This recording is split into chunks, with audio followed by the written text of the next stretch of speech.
ভূত চতুর্দশীর দিনে অর্থাৎ কালী পুজোর দিনে আমরা 14 শাক খাই এবং 14 প্রদীপ জ্বালাই। বন্ধুরা, কেন 14 শাক খাই, 14 প্রদীপ জ্বালাই? 14 প্রদীপ জ্বালাই হচ্ছে বাঁশ গাছ, নরক থেকে আত্মা উঠে আসেন এই ভূত চতুর্দশীর দিনে, সেই তাদের মুক্তি দেওয়ার জন্য আমরা 14 প্রদীপ জ্বালাই। মা কালীর আশীর্বাদে এই 14 প্রদীপ জ্বালানোর কারণে 14টা আত্মার মুক্তি পায়। এই 14টা আত্মা কিন্তু কারণ নয়, আমাদের পূর্বপুরুষ বা আমাদের বংশের আত্মা, ঠিক তাদেরই মুক্তি ঘটে। কাজ টুকটাক আপনাদের দেখাবো, আপনারা দেখতে থাকবেন। আশা করছি আপনাদের খুব খুব খুব ভালো লাগবে। হ্যালো, এই দেখুন বন্ধুরা, বারাইপুরের হার মানিয়ে দেবে। এখানে আমাদের সুন্দরবনে পেয়ারা চাষ হয়েছে, আর পেয়ারাটা দেখুন কত বড়, প্রচুর বড় বড় পেয়ারা হয়েছে। আর এই বাগানটা হচ্ছে এই অপর্ণাদের বাগান, খুবই সুন্দর পেয়ারা গাছগুলো। হয়তো সাউন্ড অফ করতে হবে, আমার মাইকে গান চলছে।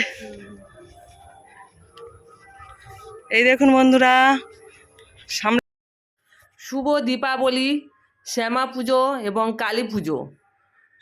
সবাইকে আন্তরিক শুভেচ্ছা, অভিনন্দন, ভালোবাসা জানিয়ে আমি একটা ছোট ভিডিও নিয়ে আপনাদের সামনে চলে আসলাম। আপনারা ভিডিওটা প্রথম থেকে শেষ পর্যন্ত দেখবেন, আশা করছি আপনাদের ভালো লাগবে। আমি সুন্দরবন থেকে সুপ্রিয়া বলছি। দেখুন বন্ধুরা, পেয়ারা কেমন করে ছিঁড়ছে দেখুন। এই পেয়ারাগুলো ডাঁসা হয়ে গেছে, একদমই খেতে সুন্দর মিষ্টি লাগে। এই পেয়ারাটা দারুণ টেস্ট, খাওয়া হয়েছে, খেয়ে তবে তো ভয়েস দিচ্ছি, তাই না? খুবই সুন্দর পেয়ারাগুলোর টেস্ট ছিল। এটা হচ্ছে অপর্ণাদের গাছ, অপর্ণাদের বাগান থেকে দুটো পেয়ারা নিলাম, অপর্ণাই তুলে দিল। বন্ধুরা, আপনারা কেমন আছেন? আর আমাদের সুন্দরবনের এই গ্রামের দিকে গ্রাম বাংলার ভিডিওটা কেমন লাগে আপনারা ছোট করে কমেন্ট করে জানিয়ে দিও। শুরুতে যারা লাইকটা দেননি, এখনও লাইকটা দিয়ে দিন। আর বন্ধুরা, এখন মাইকের সাউন্ড হচ্ছে কালী পুজোর দিনে, তাই আমি ভয়েসটা অফ করে দিতে বাধ্য হলাম। ভয়েস দিয়েছিলাম, কিন্তু কি করব, অফ করে দিলাম। শাক অনেক তোলা হয়ে গেছে বন্ধুরা, অনেক রকমের শাক তোলা হয়ে গেছে বন্ধুরা। সব তো শাক দেখানো সম্ভব নয়, তবে কিন্তু আমি শেষে সব শাক দেখিয়ে দেব এবং শাকের সঙ্গে পরিচয় করে দেবো কোন শাক আমাদের গ্রামের দিকে সব শাক, কত রকমের শাক আছে সেই সব শাকের নাম বলে দেব এবং দেখিয়ে দেব।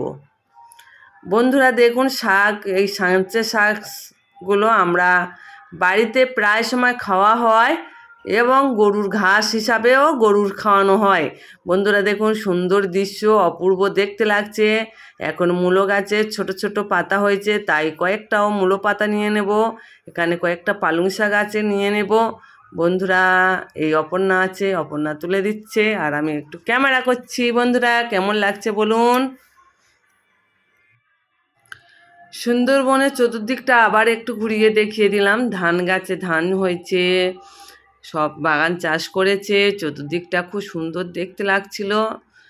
আর এবারে আমি পরিচয় করাচ্ছি, দেখুন এটা হচ্ছে বাগানের মালিক, কাজ করছে। বন্ধুরা, পেয়ারা গাছ বা যে কোনো শাক তুললাম, সেই এই বাগানই, এই মেন বাগানই এই মালিক, আর ওই মালিকের বউ, মালিকের বউ এই দেখুন মালিকের বউ, এই মালিকের বউ ভালো করে দেখ, হ্যাঁ মালিকের বউ। তখন বাগানি এখন কাজ করছে, কাজ করতে ব্যস্ত আছে। এক সত্যিকার আজকাল আর বাগান হয় না, শুধু কষ্ট করা সার, কি করবে, বসে থাকবে? তাই আমাদের সুন্দরবনের মানুষ দেখুন কত পরিশ্রম করছে, মাটি কুপিয়ে বাগান করে তবে সেই সবজি ফলিয়ে তবে খাওয়া হয়। এই দেখুন, আমরা সব নিজেদের চাষের সবজি খেয়ে থাকি। হ্যাঁ, চাষের সবজি আমাদের খাওয়া হয়।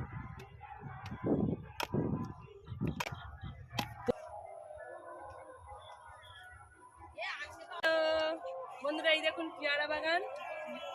বন্ধুরা, আমরা পেয়ারা বাগানে চলে এসেছি, একটা সুন্দর দেখে পেয়ারা তুলবো বলছি, কিন্তু কোনটা তুলবো বলুন তো?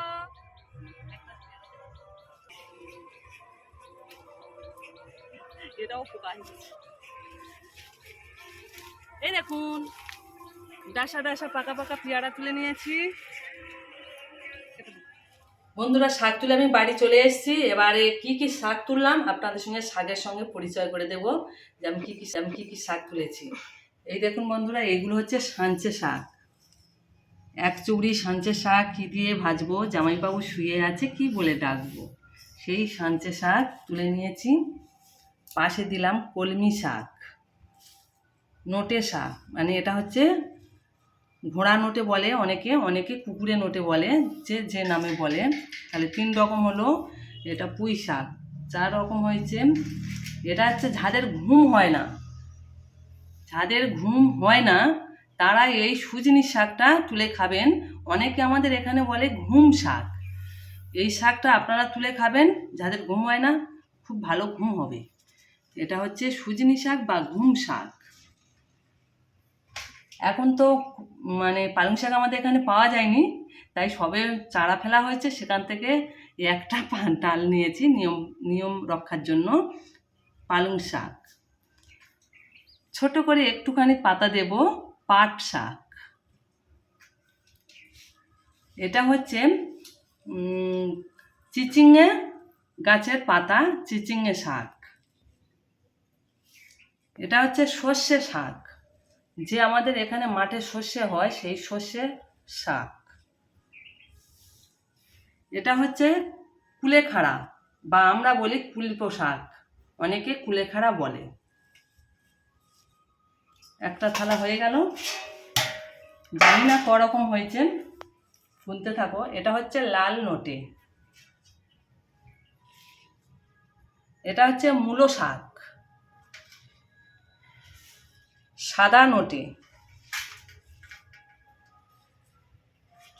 কচু শাক, কপি পাতা, যে কপি শাক বলে সেই কপি শাক, এটা সবাই চেনে। ধনিয়া পাতা। সব শাক আমরা তুলেছি বন্ধুরা, কিন্তু সব শাক আমরা তুলেছি, কিন্তু শাকের মধ্যে যে 14 শাকের নিয়ম, সেই নিয়ম কিন্তু আমরা পালতে পারি না। আমরা এ শাক সে শাক তুলে গোজা মিলে মিল করি, কিন্তু নিয়ম শাক, অনেক রকমের শাক আছে, সেসব শাক আমরা চিনি না। গ্রামের দিকে আমরা থাকি, সেসব শাক বলতেও পারবো না, চিনি না। তার মধ্যে একটা হচ্ছে মেন শাক, ওল শাক। এইটাই হচ্ছে মেন। আর এই মেন শাক, এরকম অনেক শাক আছে, সেসব শাক আমি নাম জানি না, বলতেও পারছি না। তাই আমাদের গ্রামের দিকে যেসব শাক পাওয়া যায় সেই সব শাক তুলে আমি মিল করে নিয়েছি। মেন হচ্ছে একটা শাক রেখেছি, ওল শাক। এই ওল শাকটা হচ্ছে মেন শাক। মিল করা হয়ে গেছে বন্ধুরা। এবার অন্য কিছু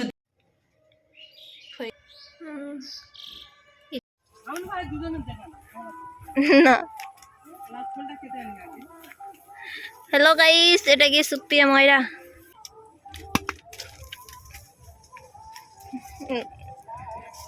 না, এবার বলো।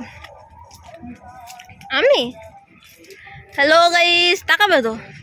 Hello guys, welcome back to my channel. তো আজকে কালী পুজো, কালী পুজোর দিনে আমি আমার ব্লগটা শুরু করছি। সবাই প্রথম থেকে শেষ পর্যন্ত দেখতে থাকুন।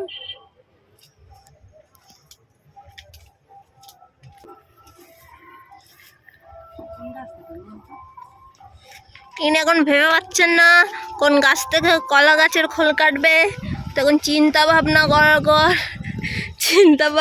করার পর একটা গাছের কাছে চলে এসছে। না না, যদি পেয়ারা গাছের কাছে চলে এসছে। এই দেখো পেয়ারা, এই দেখো পেয়ারা, আরো পেয়ারা, এই পেয়ারা, ওই পেয়ারা, বাচ্চা পেয়ারা, দুটো পেয়ারা নিয়ে নিবি তো। ওই পেয়ারা। আজকে পুজোর পেয়ারা করা হচ্ছে। পারো পুজোর পেয়ারা পাচ্ছে।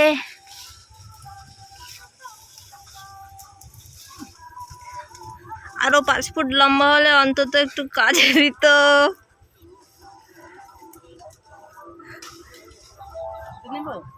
জানি না, তো এখানে আরো পেয়ারা আছে, এই পাকা পাকা ডাসা ডাসা পেয়ারা, এগুলো নেব। দেখ আমার আমার আমার নাম তো দেয় না। তো পেয়ারা পাড়া কমপ্লিট, এবার কলা গাছ কাটা হবে। এটা পেয়ারা গাছ, বাচ্চা পেয়ারা গাছ হলেও কত সুন্দর ফল দেয়। এটা ভাবনা চিন্তা করার পরে একটা কলা গাছের কাছে এসে উপস্থিত হইলেন আপনাদের ইউটিউবার। ভাবনা চিন্তার পরে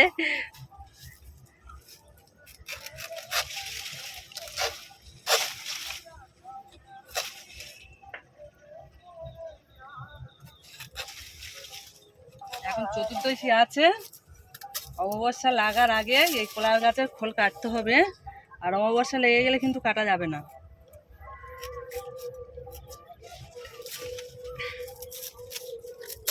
গাছটা মারা যাবে, ওই জন্য ওপর থেকে একটা শুধু ছাড়াবো। আর এটা কলা আছে, এই কলা কলা এই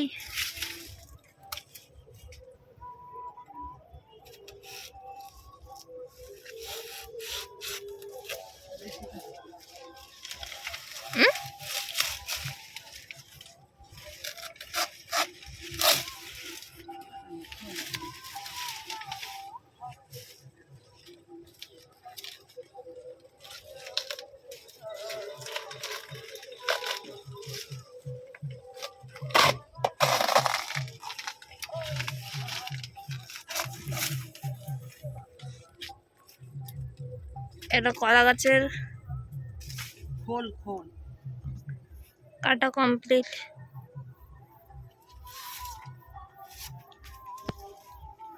হ্যাঁ, উপর গুড়ি হয়ে যাবে।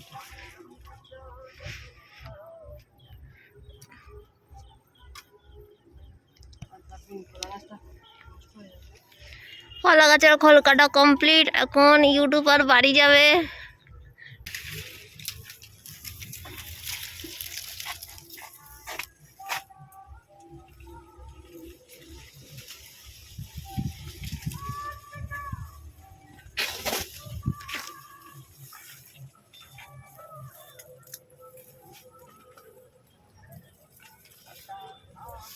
ইউটিউবার এবার বাড়ি যাবে।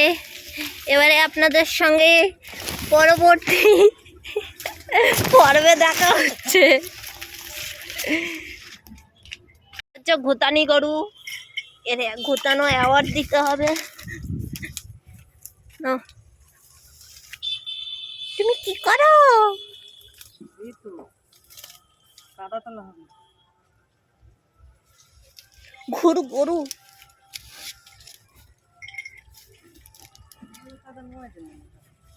বন্ধুরা দেখুন, আমি কিন্তু প্রদীপ তৈরি করার জন্য কাদা আমি তুলে নিয়েছি, মানে গোলা মাটি তুলে নিয়ে এসেছি।